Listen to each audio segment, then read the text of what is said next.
আসসালামু আলাইকুম রহমতুল্লাহি ওয়া সুপ্রিয় দর্শক, জীবনের অর্থ কী? আপনার জন্ম হয়েছিল বস্ত্রহীনতার মধ্যে দিয়ে এবং আপনার মৃত্যু হবে বস্ত্রহীনতার মধ্যে দিয়ে। আপনি এই পৃথিবীতে এসেছিলেন অত্যন্ত দুর্বল হয়ে, এত দুর্বল ছিলেন যে মার সাহায্য ছাড়া খাবারটুকুও মুখে নিতে পারতেন না। আপনি যখন এই পৃথিবীতে এসেছিলেন, আপনি যখন এই পৃথিবী ছেড়ে চলে যাবেন, তখনও আপনি অত্যন্ত দুর্বল আর অসহায় থাকবেন। তখন আপনার কাফনের কাপড়টুকুও আপনি নিজে পরতে পারবেন না, আরেকজন তা আপনাকে পরিয়ে দেবে। যখন আপনি এই পৃথিবীতে এসেছিলেন, তখন আপনার অর্থ সম্পদ কিছুই ছিল না।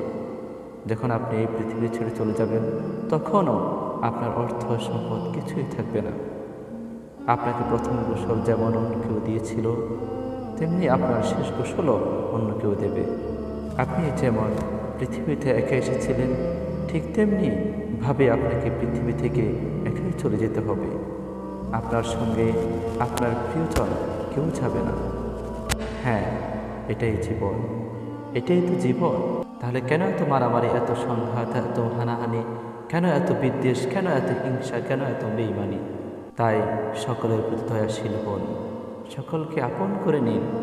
এই ক্ষণিকের যাত্রায় জীবন খুবই সংক্ষিপ্ত, সুতরাং জীবনকে মহৎ কাজে উৎসর্গ করুন। সর্বদাই নিজের ও মানুষের কল্যাণ করুন।